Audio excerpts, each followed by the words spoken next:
He rolled up in a car worth more than her entire garage, looked her dead in the eye, and said with a smirk, "Bet you can't fix this engine.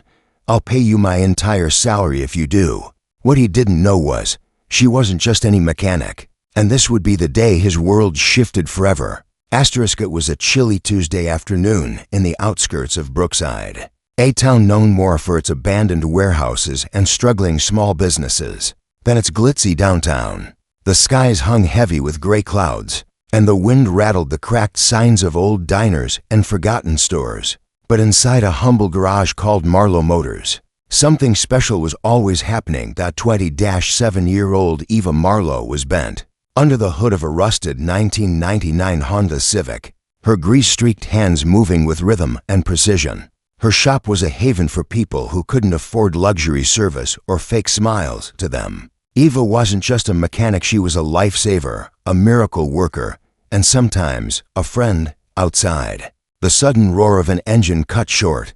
Then, silence. Eva wiped her hands and peeked out the shop's large front window. A silver Bentley Continental GT sat at an awkward slant by the curb, steam pouring from its hood. The driver's door swung open, and out stepped a man dressed in a tailored navy suit, glossy leather shoes clicking on the pavement, and a gold watch peeking from his cuff like it had its own spotlight.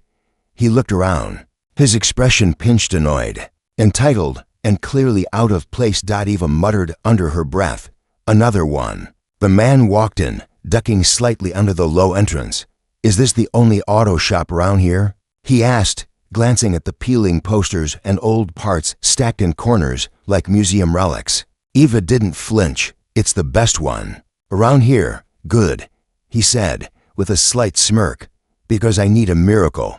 His name was Wesley Grant, CEO of Torquatech Innovations, a rising star in the automotive tech industry, known for his ruthlessly ambitious nature and jaw-dropping earnings. Wesley was a billionaire's son turned self-made millionaire. He had the kind of charm that made reporters swoon, and the kind of ego that made employees whisper. Eva recognized him immediately from a magazine cover framed in a nearby diner. She'd seen it weeks ago, his face beside the headline, "The Man Who Built the Future of Cars." Wesley gestured toward his Bentley. "It died on me, just like that. For different experts in the last week couldn't solve it. Even my dealership was useless." He folded his arms. "Let's see what a little hole-in-the-wall shop can do." Eva squinted at him, unimpressed. "Sounds like the car's trying to teach you patience." Wesley chuckled dryly. "No, it's trying to teach me that people are overpaid and underqualified. Maybe you'll prove me right." He paused dramatically, then added with a grin, "Tell you what, fix it, and I'll pay you my full salary for the month. Fail, and you can say you tried." Silence filled the room. Eva didn't blink. "You sure you want to bet with someone holding a wrench, unless you're afraid?" he said, raising a brow. She picked up her wrench slowly. "I don't back away from challenges, but I'll warn you, your engine's not the only thing that might need fixing." Eva walked outside, opened the Bentley's hood, and studied the complex engine. It was pristine, untouched by the usual signs of wear and tear, but her trained eyes noticed something. She closed her eyes, listening not to the engine itself, but to the rhythm of its failure, to the subtle rattle in the silence. "Push the ignition," she called out. Wesley sat inside and tapped the start button. The engine coughed, whirred, then nothing. Eva leaned closer, her fingers running along a component most mechanics ignored: the central communication module. Between sensors and onboard AI, it was a rare system only installed in custom-built prototypes. She knew because she'd read about it 2 years ago in Torquatech's patent filings. "Who installed your upgrade system?" she asked, crouching lower. "Company engineers," Wesley replied. "Why?" Eva smiled slightly. "Because they forgot something basic, human." A voice chimed from inside the shop. "Miss Eva, do you need the diagnostics tablet?" 14-year-old Jaden, Eva's apprentice, rushed out holding a beat-up tablet duct-taped at the corner. He was shy, skinny, and full of admiration for Eva. Wesley scoffed. "Is this your assistant?" Eva nodded. "Best in town." Jaden handed her the device with pride. Eva connected it to the car's diagnostic port. A series of codes appeared on the screen. She stared at them and laughed. Softly, someone programmed your smart system to optimize performance. But they never taught it to recognize low air pressure from the secondary manifold sensor. It's in a loop. Thinks it's in failure mode when it's not. She opened the trunk, pulled out a spare sensor from her own inventory, an old part she'd salvaged from a junkyard weeks ago, and began to work. 10 minutes later, she stepped back. Try it now. Wesley hesitated, then pushed the button. The engine purred to life, smooth, clean, perfect. He stared, stunned.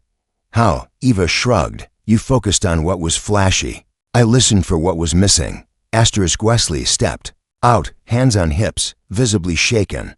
I owe you my monthly salary, he said slowly. That's a lot. Eva wiped her hands. I didn't do it for the money. You offered it. That's on you. Wesley looked around the modest garage, a place with rusted walls, mismatched tools, and a teen apprentice, and yet it had succeeded where for elite shops had failed. Something stirred in him, respect, maybe even shame. Why are you here? He asked. With that kind of talent, you could be making 6 figures at any dealership. Ava's expression softened. Because people here matter. Because Jaden's learning more than just cars. Because no one else will fix old engines. For single moms or veterans or delivery guys who live paycheck to paycheck. She looked him in the eye. Some things are worth more than money. Wesley was silent. For the first time in years, he felt small. As Wesley got back into his now perfectly running Bentley, he hesitated. Then he turned back. I want to come back tomorrow, he said. Eva blinked. Why? To watch, to learn. Maybe you're to fix. What I didn't know was broken. The next morning, Eva arrived at the shop early. The sky was still wrapped in a soft orange hue, and the streets of Brookside were quiet except for the chirping birds and distant hum of trucks making morning deliveries. She rolled up the garage doors, inhaled the familiar scent of engine oil and old metal, and started organizing her tools with the kind of silent ritual only mechanics understood. By 7:30, Jaden arrived on his beat-up bicycle, backpack slung over his shoulder, hair still damp from his rushed morning shower. He grinned as he spotted Eva tightening bolts on a customer's pickup. Did he come back? Jaden asked, setting his bag down. Eva shook her head. Not yet. Wouldn't be surprised if he doesn't. But at exactly 8 o'clock, a familiar silver Bentley rolled to a smooth stop in front of the shop. This time, no steam, no breakdown. Just the same man in a perfect suit, stepping out with less arrogance and more curiosity. Good morning, Wesley said. Eva raised an eyebrow. Didn't think you'd actually show. He looked around, this time with a little less judgment and a bit more wonder. I didn't sleep much last night. That engine problem, I built the system, designed its AI core, and still, I missed. Something you saw in 10 minutes. That's not just skill, that's vision. Jaden glanced between them, wide-eyed, sensing something different in Wesley's tone, like a man beginning to question the ground beneath his polished shoes. Wesley walked into the garage and paused, watching as Eva handed Jaden a wrench and pointed out the exhaust issue on the pickup. You teach him like a real apprentice, Wesley said. Eva glanced over. He's not just learning mechanics. He's learning responsibility, detail, patience, the kind of stuff most schools forget to teach. Wesley leaned against the wall, quietly observing. It wasn't long before a red sedan pulled up. An older woman stepped out, holding her car keys and looking sheepish. I'm so sorry for dropping by without an appointment, she said. Eva smiled. You never have to apologize, Mrs. Adler. What's the issue? It's making that clicking noise again when I turn the key. And I need it today, my granddaughter's graduation ceremony. Eva nodded. Leave it with me. We'll get it ready in time. Wesley watched as Eva dropped everything and went straight to work. No complaints, no hesitation. It wasn't about profit margins or scheduled hours. It was about people. About showing up when it mattered. After Mrs. Adler left, Wesley stepped closer. How do you keep this place running? You're undercharging every client. I've seen your parts. You use quality, but the money, it doesn't add up. Eva wiped her hands and looked at him. I don't do it to get rich. I do it so people like Mrs. Adler don't have to choose between groceries and safe breaks. He fell silent, and for the first time in a long time, Wesley felt small. His success, his titles, his shiny company, they all seemed hollow in this quiet corner of town where every repair held meaning. Later that day, the garage got busier. An old delivery van, a student's beat-up motorcycle, a minivan that rattled like a box of marbles all lined up outside, each with its own story, its own urgency. Wesley rolled up his sleeves and, to Ava's surprise, started helping. He didn't know where to begin, of course, but he asked questions. He handed over tools. He fetched parts from the back. Jaden looked at him in disbelief. "Isn't your office like a skyscraper?" the boy asked. Wesley laughed. "Yeah, but right now, this feels more real than anything in that building." By evening, the sky turned lavender, and the last customer drove off with tears in her eyes. Clutching the wheel of her newly repaired car, Eva slumped onto a stool, exhausted but satisfied. Wesley leaned against the workbench, hands blackened from helping on a radiator leak. "Can I ask you something?" he said. Eva glanced at him, wiping her hands. "You could have taken that money I offered yesterday, my monthly salary. That's tens of thousands. But you didn't even blink." "Why?" she thought for a moment before answering. "Because if I'd taken that money just for fixing your car, I'd have told every kid in this neighborhood that talent is only worth something when it's recognized by someone rich. That's not the message I wanted to send." He stared at her, speechless. "I fix cars," she continued. "But more than that, I wanted to fix what the world forgets: dignity, hope, self-worth. You can't price those things." Wesley didn't know what to say. Her words landed like weights on his chest, heavy, honest, undeniable. That night, he drove home in silence. The city lights didn't sparkle like they usually did. His penthouse felt cold and empty. He sat at his desk and stared at the wall for a long time. Then he opened his laptop and began typing. The next morning, Eva opened the shop and found something unexpected taped to the door: a neatly folded letter with her name on it, and a small envelope inside. She opened the letter first. It was handwritten. "You don't know this yet, but you've changed the course of my life. Watching you work, watching how much you care, how deeply you value people over profit, I realized I've been building machines but not meaning. I want to help not by owning, not by investing, but by learning. If you'll have me, I'd like to come back tomorrow, not as a millionaire, just as Wesley W.G." She opened the envelope and found not cash, but something else: a check made out to Brookside Youth Mechanics Scholarship Fund for $25,000. Eva blinked. He didn't give it to her. He gave it to them. Jaden arrived moments later, and she showed him the letter. His eyes lit up. "Do you think he's serious?" he asked. Eva smiled.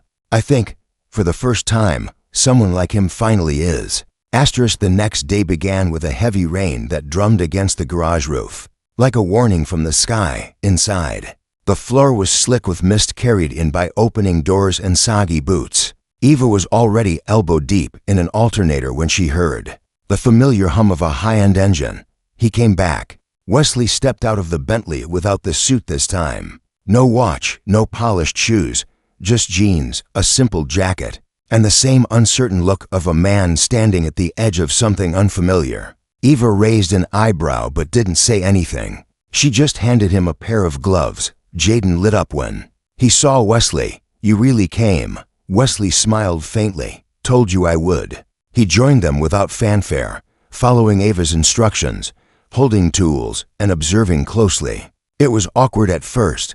His movements were clumsy, too careful, but he listened. He tried, and more importantly, he stayed quiet unless he had something genuine to ask. By mid-morning, the garage filled up fast.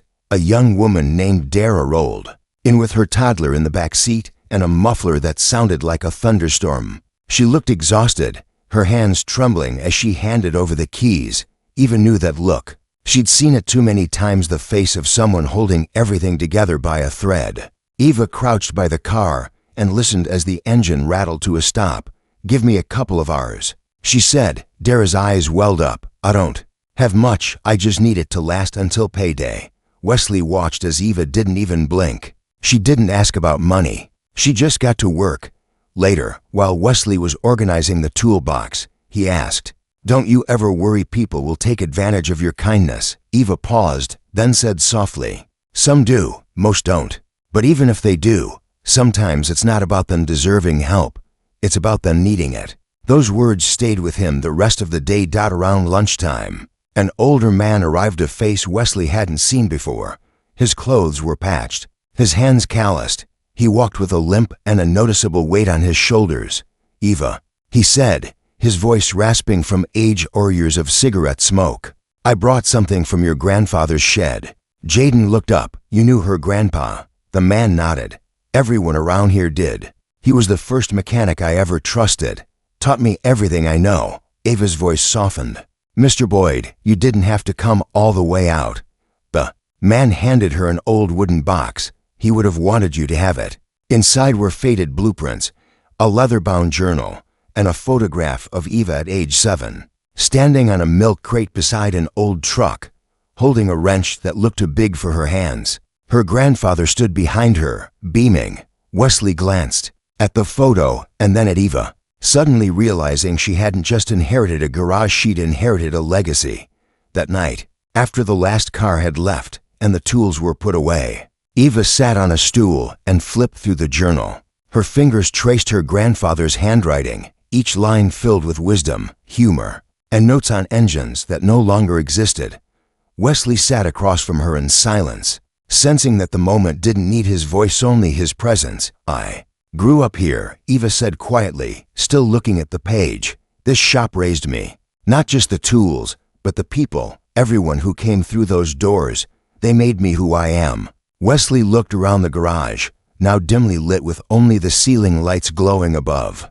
"I grew up in glass towers and private schools. I never knew what this kind of place felt like." "You do now," she replied. He thought for a moment, then asked, "Do you ever want more?" Eva closed the journal and met his eyes. "I have more. You're just measuring it differently." Wesley looked away, ashamed. "I used to think being a millionaire meant I was smarter, better. But in the last 2 days, I've learned more about people, value, and purpose than I ever did in a boardroom." Outside, thunder cracked again. Rain poured harder. But inside that garage, something else was building: trust, connection, transformation. The next day, Wesley didn't just show up. He brought someone with him, a tall woman in her late 30s, well-dressed but with a gentleness in her eyes, stepped out of the car behind him. "This is Emily," he said. "My sister. She runs our corporate foundation. I told her about the shop, about you." Eva looked skeptical. "Why?" Emily smiled. "Because he said you're teaching him what money can't buy, and I want to help." Eva folded her arms. "I don't need a donation. It's not that," Emily replied. "We want to build something with you. A youth apprenticeship program. You'd be in charge. Your rules, your values. But we'll back it. We'll help fund scholarships. Give Jaden and kids like him a real path." Eva was silent. She looked at Jaden, who was frozen with hope in his eyes, then at Wesley, who now looked more like a man searching for redemption than recognition. She said only for words, "Come back next week." Wesley's face broke into a smile that didn't feel polished or practiced. It felt real. But as they left, Eva stood by the door, her thoughts swirling. She had spent years building something simple and pure, letting outsiders in, even well-meaning ones, meant risk. Still, a small voice inside her whispered, maybe, just maybe, this was her grandfather's plan all along. Not just to fix cars, but to fix futures. The week ahead would test that voice, because just when she thought she had seen the worst of the world, someone from her past was about to return and bring a storm that no wrench could fix. 3 days passed. The garage, usually a humble corner of the neighborhood, had begun to buzz with a different kind of energy. Not because of flashy upgrades or corporate makeovers, Eva wouldn't allow that, but because something real was stirring. More people showed up, not just with broken cars, but with curiosity, with hope. Word was spreading that something good was happening in Brookside. And at the center of it all was a woman who fixed more than engines. Wesley came every morning now, not as a boss, not even as a guest. He swept the floor. He ran errands. He listened. Jaden had stopped calling him Mr. Grant and now simply shouted, "Hey, Wes," across the garage whenever he needed a hand. Even Mrs. Adler, the elderly woman with the graduation to attend, brought him muffins on the second day for being a good helper. Eva had kept her guard up. She smiled more, but her eyes watched everything. She trusted engines more than people. And she had her reasons. That's why when the black SUV pulled up one rainy afternoon and a tall man in a long coat stepped out, she felt her chest tighten before he even opened the door. The past has a way of knocking, not gently, but like thunder. The man was in his mid-50s now, his once dark hair streaked with gray, his shoulders still broad but not as proud as they used to be. His eyes scanned the shop and landed on her like he'd been expecting to find her here all along. "Eva," he said, voice calm but heavy. Jaden looked up from under the hood of a car and noticed the shift in the air. Wesley, who was reviewing parts inventory near the back, glanced up as well. Sensing something was wrong, Eva didn't move at first. Her jaw tightened. Her hands clenched around the rag she was using to wipe off grease. Then, finally, she spoke. "Why are you here?" The man stepped inside, removed his dripping coat, and held it awkwardly. "I heard about the shop, about what you've built. I wanted to see it for myself." "This isn't a reunion, Marcus," she said sharply. Jaden's head turned quickly. Wesley walked forward slowly, but stayed a few feet back, not wanting to interfere. Marcus exhaled. "You think I came to stir the past? I didn't. I came because I owe you something." "You owe me nothing," Eva snapped, her voice low and steady. "And you lost the right to say my name a long time ago." Wesley was about to step in, but Jaden tugged on his sleeve and whispered, "Who is he?" Wesley crouched slightly. "I don't know yet, but this isn't about a car." Eva turned away from Marcus and tried to focus on the Chevy in front of her, but her hands trembled slightly enough for Jaden to notice. It was the first time he'd ever seen her like that. "You left," she said finally, not looking at him. "You walked out the day after the funeral. You didn't even come to the reading of the will." "Do you remember what you said the last time you looked at me?" Marcus closed his eyes for a second. "I was grieving." Eva laughed bitterly. "No, you were ashamed. You didn't want to raise a girl in a garage. You didn't want to be reminded of everything Mom and Grandpa stood for. You called them small." Marcus's shoulders sagged. "I was wrong," he said. "You were a coward," she corrected. Wesley finally stepped forward. "Eva, if you want us to give you some space." She shook her head. "No, he doesn't get to do this behind closed doors." There was silence, the kind that stretched and settled on everyone's shoulders. Marcus finally spoke again. "I didn't come back to claim anything. I don't want the land. I don't want the shop. I saw your name in a local paper. It mentioned the youth program, said you were starting something important, and I realized. I walked away from the only good thing our family ever had." Ava's eyes welled up, but she didn't let them fall. Jaden walked over quietly, holding her work gloves. She looked down at him, surprised. "Do you want me to tell him to leave?" he asked. That simple question broke something inside her, not because it was harsh, but because it was protective. He'd become family in a way she hadn't expected, and this small act reminded her of why she'd built this life. She looked at Marcus, took a deep breath, and said, "You can look around if you want, but don't expect anything from me. Not forgiveness, not closure. This is my family now." Marcus nodded, his face filled with regret. "Then let me do one good thing, if nothing else. I spoke to someone at the zoning board. I saw your building permits were being delayed. I expedited them." Ava's eyebrows furrowed. "How do you know about that?" "I didn't come empty-handed. I've spent years making decisions for people I barely knew. It's time I try to help the one person I walked away from." Wesley, who had been silent all this time, finally said, "Sometimes help looks like showing up, but real help looks like staying." Marcus gave him a look, surprised by the words. He turned back to Eva. "I'm staying in town for a while. I won't bother you. But if you ever want to talk." Eva didn't respond. She turned back to her work. Marcus stood there a moment longer, then picked up his coat and left. When the door closed behind him, Jaden leaned against the car. "That your dad?" Eva nodded slowly. "Used to be." Wesley stepped beside her, unsure of what to say. She looked at both of them and tried to smile. "Let's get back to work. We've got 6 cars and not enough hours in the day." But that night, after the shop closed and the lights dimmed, she pulled out her grandfather's journal again. Flipping to a blank page, she began to write, not about engines, not about repairs, but about legacies, regrets, and the kind of healing that doesn't happen in one conversation. The truth was something had shifted, and deep down, she knew this wasn't the end of her father's return. It was just the beginning. * 3 weeks. Later, the garage was running like a living organism, fluid, tireless, growing faster than anyone had planned. The youth program had officially launched for students from the local high school, including the girls who had never held a wrench before, were now spending their afternoons under Ava's guidance. Jaden took on a new role, mentoring the younger ones, proudly passing down what he'd learned from Eva over the years. Wesley had stopped calling himself a volunteer. He was just there now. He laughed more, swore less well, mostly, and had traded his watch and luxury car keys for a clipboard and grease-stained jeans. He still owned the company, still took meetings, but something about him had shifted. He belonged here. At least, that's what he thought. Until the email came. Eva found him sitting on the back steps behind the garage one evening, staring at his phone like it had just delivered a punch to the gut. She leaned against the doorframe and waited. Wesley looked up, startled. "Sorry," he said. "Didn't hear you come out. What's going on?" He hesitated, then handed her the phone.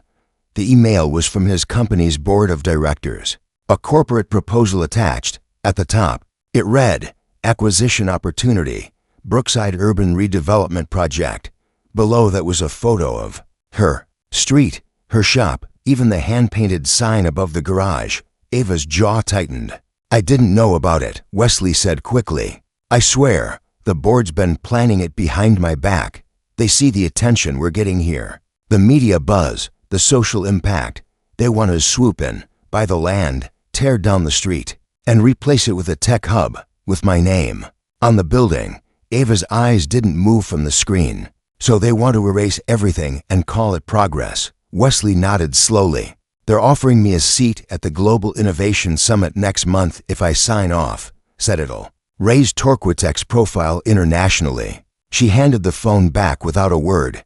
"I'm not doing it," he added quickly. "I'm going to fight it." Ava's voice was calm, but cold. "They used your name, your company, your funding. You opened that door. I opened the door. To give people like Jaden a future," he said. "I didn't mean for them to, but that's the problem." "Wes," she interrupted, "you came in thinking you were saving something. This wasn't yours to save. It was already surviving." That night, she barely spoke to him. The next morning, he didn't show up at the shop. Jaden noticed immediately. "Where's Wes?" Eva didn't answer. Her silence said enough.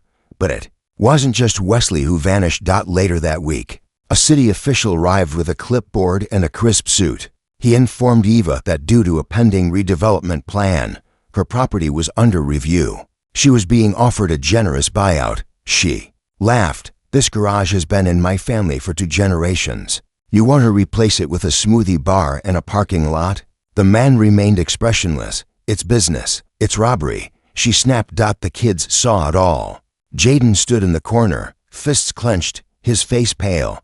"What happens if we lose the shop?" he whispered. Eva bent down and looked him in the eye. "We don't give up. That's what." The next day, something unexpected happened. Marcus returned. He walked into the shop slowly, holding a folder. His usual suit jacket replaced with a raincoat. His eyes softer this time. "I heard what's happening," he said quietly, "and I think I can help." Eva turned slowly, clearly still guarded. "I know I don't deserve your trust, but I've been speaking with some of my old contacts at the city planning office. They're still people. Some of them still listen." She stared at him. "And why would they listen to you now?" He opened the folder and pulled out a document. "Because this land, it was never fully transferred to your name after your grandfather passed. The title still has my name attached to it." Her breath caught. "You're saying you could sell it?" He nodded slowly. "Or I could fight with you. Block the sale. legally prevent them from touching this shop. Eva looked like the air had been knocked out of her. I'm not doing this to earn your love back. Marcus added, I'm doing it because I finally remembered what this place meant. To him, and to you, that night. While everyone else had gone home, Eva stood in the middle of the garage alone. She touched the old photograph still pinned to the wall, her and her grandfather, side by side.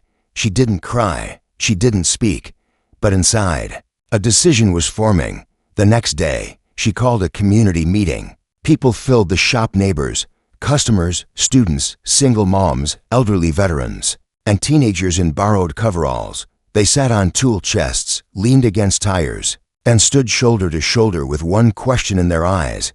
What now? Eva stepped forward and spoke not like a business owner, but like a leader. They want to take this place, tear it down, erase it, and they think we'll let them, because they've got money and influence. She looked around the room. But we've got more. She pointed at Jaden. We've got kids who are learning that their hands have value. She pointed at Dara in the back. We've got parents who drive across town just to get a fair price and a kind word. She raised her voice. We've got a garage full of second chances, full of stories that matter, and I'll be damned if we let someone bulldoze that for profit. The room erupted into applause, raw, emotional, defiant. That night, as the rain returned and thunder cracked in the distance, Wesley stood across the street, watching from inside his car. He didn't come in, not yet, but he knew his next move would either make things right or lose everything that had finally started to feel like home. He reached for his phone, opened a blank document, and typed the first line of his resignation letter, asterisk. The morning of the city vote arrived like the eye of a storm, quiet to quiet. The usual hum of tools and engines inside the garage had been replaced by something heavier. Anticipation. Every member of the community Eva had touched, students, parents, elderly clients, even former doubters had gathered at City Hall. The council chambers overflowed. Local news vans parked outside, cameras ready. The headlines already told part of the story. Mechanic fights millionaire developer to save family garage youth program at risk as corporate power clashes with community roots. But the real story hadn't been written yet. Eva sat in the second row, hands folded tightly in her lap. Jaden sat next to her, wearing his only button-up shirt. Behind them, dozens of supporters filled every seat, and beside her unexpectedly was Marcus, silent, supportive, steady. But there was one empty seat beside her, Wesley's. He hadn't shown. The council chair, a woman in her 60s with steel gray hair and a reputation for being ruthlessly efficient, called the meeting to order. She looked over the room with practiced neutrality, though her eyes lingered briefly on Eva. Today's agenda, proposal for to be the Brookside Urban Redevelopment Project. A hush fell across the room. A young man in a polished blue suit stepped up to the microphone first, representing Torquatec's legal team. He laid out the numbers: projected revenue, tax benefits, job creation. He spoke of progress, of modernization, of how replacing outdated businesses could uplift the city's image. Eva clenched her jaw. Her garage reduced to a line item. Then the chair called her name. As Eva walked to the front, a ripple passed through the room.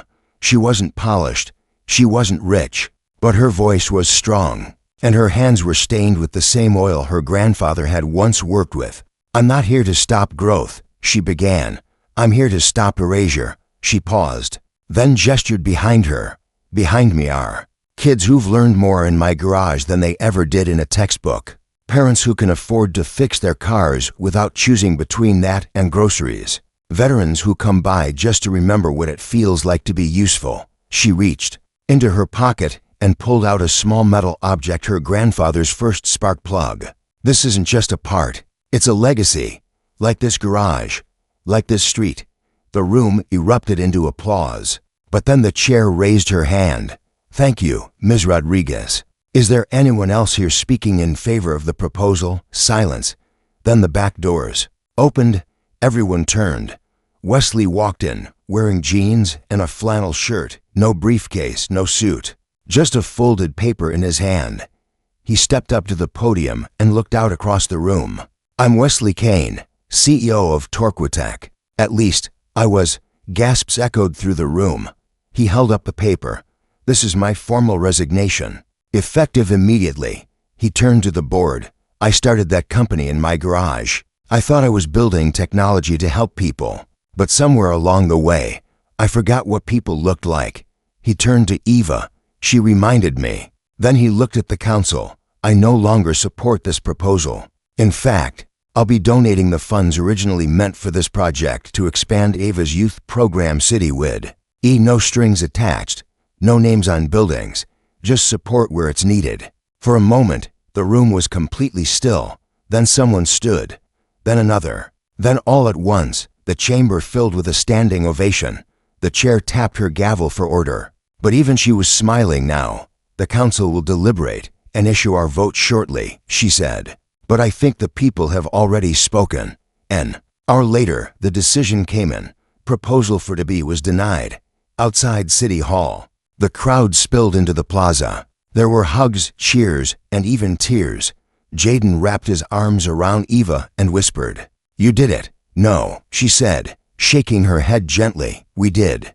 Marcus stepped forward and held out a folder of the final transfer papers. "The land's yours now." "No." More surprises. Eva took it, her hands trembling slightly. "Thank you," she said softly. He smiled. "Tell your grandfather I finally kept a promise." Wesley stood off to the side, uncertain, hands in his pockets. When their eyes met, Eva walked toward him. "I thought you weren't coming," she said. "I almost didn't," he admitted. "I didn't know if I had the right to." She nodded. "You lost your way. Doesn't mean you can't walk it back." He looked down. "So what now?" Eva studied him for a long moment. "Now we get back to work." And just like that, he smiled. A real one. Back at the garage days later, a new mural was being painted.